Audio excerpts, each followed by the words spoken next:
All right, our last finalist for this part of the final round is Gina Shi, who's the founder and CEO of Munchrooms. Gina, come on up.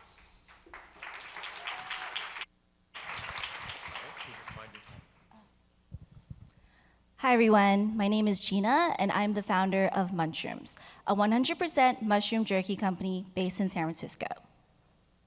Growing up, I have always loved snacking, especially with any snack that had the label of junk food on it. However, as I've gotten older, I've definitely felt the immediate effects of eating that entire bag of flaming hot Cheetos in one go, not to mention that accompanying guilt that comes right along. Back in 2019, on my quarterly business trip to Asia, I still remember going down to that local convenience store and trying mushroom snacks for the very first time. I was blown away that something so healthy could also be so delicious. And the further that I dived into this journey, I discovered that mushrooms weren't just good for your body, but also for the environment as a plant alternative protein. Eating a plant-based diet is one of the most effective ways to battle climate change. Unlike beef products, mushrooms use 1,000 times less resources based on water usage alone. We here at Munchrooms wish to make healthier snacking more achievable and sustainable with our delicious plant-based meat alternative snacks. We currently have 4 delicious flavors. We have an original 5-spice, a cracked black pepper, hot and spicy chili pepper, and a smoked teriyaki. Our current market price is $6.99 a pack, which falls well in line with other plant-based as well as meat-based jerkies. Mushrooms themselves have been used for thousands of years for both their medicinal and general health benefits. One bag of mushrooms will give you 16 grams of fiber, 6 grams of protein, 50% of your daily vitamin D needs, and unlike beef that actually raises the bad cholesterol, mushrooms have the capabilities to lower that bad cholesterol in your body. The plant-based snack market is huge and continues to grow. It's expected to reach $73 billion by 2028. And not just that, consumer mindsets are shifting. 94% of all of people surveyed have mentioned their desire to eat more plant-based foods, and not just that, but to eat more plant-based meat substitutes. Mushrooms fits into this category perfectly, and we hope to capture part of that market. Our target consumers are millennials who are stuck behind a desk in front of their laptops in a Zoom meeting after Zoom meeting. They are constantly grazing, but at the same time, they want to have snack options that are healthy and also in a better impact for the environment. Our customers love us, and they let us know. In fact, just this week, we had Katie reach out in our DMs with the following message. You guys are on another level. I love how you can get that stringy bits with this jerky. I will never be able to eat another vegan jerky again knowing that this exists. I used to eat beef jerky all the time, and it's taken 10 years before I found a suitable substitute. Thank you, thank you, thank you. This makes me feel like a kid again. In addition to our 4 delicious flavors, we have 4 adorable mascots that we want to use as a platform in the future to help educate children and adults alike about sustainability efforts, as well as about the wonderful world of mushrooms.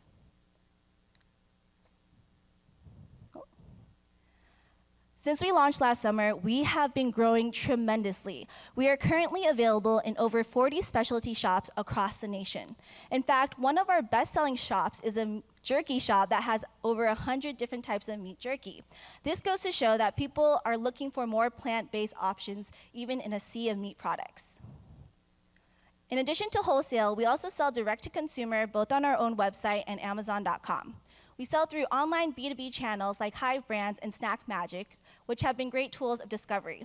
In fact, Yelp discovered us on Snack Magic, and Yelp decided that they liked our products so much that they wanted all of their employees to try us.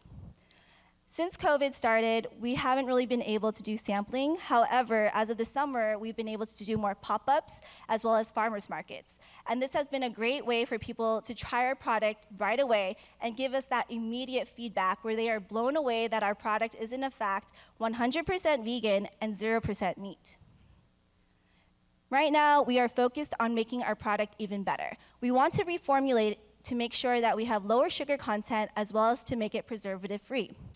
In addition to expanding our line of jerky flavors, we want to increase our product portfolio to include other mushroom snacks, sauces, beverages, and so much more. Thank you. Well done. All right, if you can just slide up here with me. Let's just get this out of the way. Eugene, how are you? Good to see you. Munchrooms, what are your thoughts? Well, I mean, listen, we love plant-based and mushroom jerkies, and we launched one globally with Whole Foods and Sprouts, just 2 months ago. Our base is obviously not shiitake; it's oyster mushrooms, but we're a believer in sort of this movement. I mean, we looked at the data and we knew that plant-based was trending as a category. So I did love the product. I thought that it ate just like jerky. The texture was great. I thought the packaging probably could use some work as it goes to sort of a more broader appeal. Obviously, I think the clear film sticker label is obviously good at this size, but I think as you sort of scale that business out, it's probably going to be harder to scale. So, no, I thought the product was great. Mm-hmm. Carol, I'm sorry, did you want to say something, Gina? I just want to say thank you. Oh, okay. Carol, a lot more plant-based jerkies coming to market. Did you see a strong point of differentiation in Munchrooms than what we're already seeing? Yeah, I really like the product as well, and I thought it was interesting that it tasted like a beef jerky, but didn't have a lot of the ingredients that you see products that also really mimic the flavor of beef jerky tend to lean on.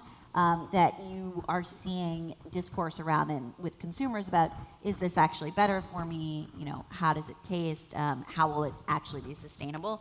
I think the only thing that worried me a little was when you listed all the categories you want to enter. That's a lot, and that's a lot of buyers you have, and I would just focus on what's your point of differentiation in one before you start going broad. Yeah, Gavin, let's talk about the retail strategy that Gina outlined. Do you think she's on the right track? So first and foremost, once you reformulate and get preservative-free, please call us first. It is an amazing product. It has really good texture, really good taste. It will be a game changer. So I'll leave it at that. I think I answered that. That is good. Keep on that track, but get preservative-free as fast as you can. And Heidi, you get the last word. Gina touched early on in your slides about the benefits of plant-based eating, plant-based diets. How much of that do you think is going to move the needle for Munchrooms as a brand? Yeah, definitely. Plant-based jerky is a trend. It trends high for NCG. Our shopper definitely is in that space. And I think with flexitarians looking for more alternatives in that traditionally meat space, that you definitely have that going for you. And I just wanted to throw in too on the packaging. I think your label is really small, and I think about the jerky set, and I think about the really bold, bright packaging that you see in a jerky set, and I would be a little concerned that you could get a little lost in the jerky set. So I just wanted to give you that feedback as well. Mm-hmm. Gina, did you want to address the packaging, or? That's definitely top of our to-do list, but in terms of, packaging, we were actually trying to reformulate before dealing with all the packaging updates and the website updates, just so that we didn't have to go back in time and do the same thing. But I totally agree with everything that you guys had to share, and thank you so much. Yes, Gavin. On the packaging, so I kind of like it a little bit because it does make it look more authentic. It looks like it's more made almost in-house, if you will. But the see-through is critical because I think on a lot of jerkies you can't actually see what you're buying, and I do really like that about this specific product. Carol? I also love the little characters you showed, and I think that there's not a lot of that whimsy and fun in the jerky category. And keeping that and perhaps even some of the color scheme could bring in a new consumer who maybe feels alienated by kind of the brighter, bolder, masculine energy that comes from a lot of the packaging that's out there. All right, we're out of time, but well done. Great feedback. Great job, Gina.